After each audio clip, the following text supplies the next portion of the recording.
Cheat on me? I'll ruin your life. In college, I met the woman who I thought was the one. We dated for about 2 years and had a massive wedding after a 10-month engagement. We were both continuing our education and I was also working to support us. Over the summer an opportunity came up for her to make some extra money going as an aide on a religious studies trip to Jamaica. I didn't hesitate when she asked me about it.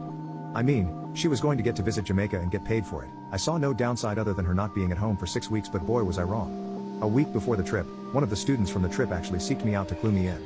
I didn't believe him until I started looking for evidence on my own. I broke down and checked her texts while she was sleeping and nothing was there. There were a few voice messages, so I decided to listen, and there it was. A message from this guy saying how exciting it was that I almost caught them. I opened up her laptop and hit the emails after that. It was piles and piles of shit, making fun of me for not knowing, getting intimate in our bed and laughing about it. There was so much and I was so heartbroken. She had been screwing the professor who arranged the trip for a couple months, and it was a getaway for them to screw all over the island. Still too hurt to take any action, I was lost. I had no idea what to do, so I sat on it for a couple weeks and acted as normally as I could. I noticed everything now.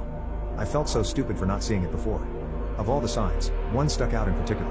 I noticed that our stash of homemade weed lube was going down even though we weren't really making love. It was obvious they were also using the fruits of my labor to get off more effectively.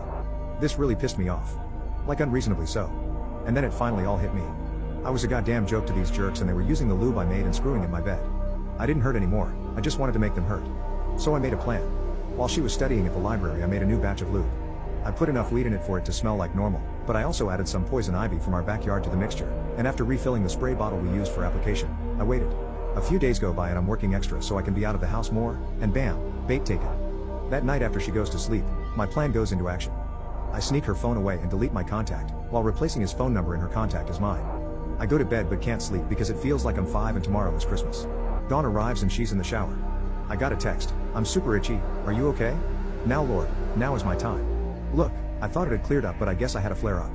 I'm sorry, but I've got herpes, and I guess you do now too. I heard this stain squeak in the shower. I'm covering my mouth, damn near losing it." I went on to tell her, still under her affairs contact, that it was time to end things. A new semester was about to start and I kind of have a little crush on a different TA. I wanted her mad. This is a woman that never had to deal with rejection, let alone from a balding dude in his 50s with herpes. When she got out of the shower it was obvious she had been crying, but I could see the anger in her eyes. I could see how uncomfortable she was squirming at the table drinking coffee and mulling the situation over. Another little nudge is what she needed. The reply she got to her pages and pages of anger and sadness was, "Thanks for the good times, but can you keep this a secret between us? I don't want to ruin my chances with anyone else." She's flush with anger now, just seething. She gathered her keys and headed out the door without even saying anything. I knew where she was going. I booted up her laptop and set it to reformat, deleting her paper and any notes pertaining to it before following her to campus. I parked a few lots over and rushed over to his office where I found her screaming at him for giving her herpes. There's lots of people there. Professors, aides, students, other faculty. He is beyond embarrassed and confused. She is ugly, crying in front of her peers. I'm in heaven. The fallout was apocalyptic. He lost his job due to code of conduct of the university, and we got divorced. She never finished her doctorate and went on to be a perpetually pregnant housewife that sells Herbalife on Facebook, and he teaches high school now. It took a few years for it all to unfold, but watching it was glorious.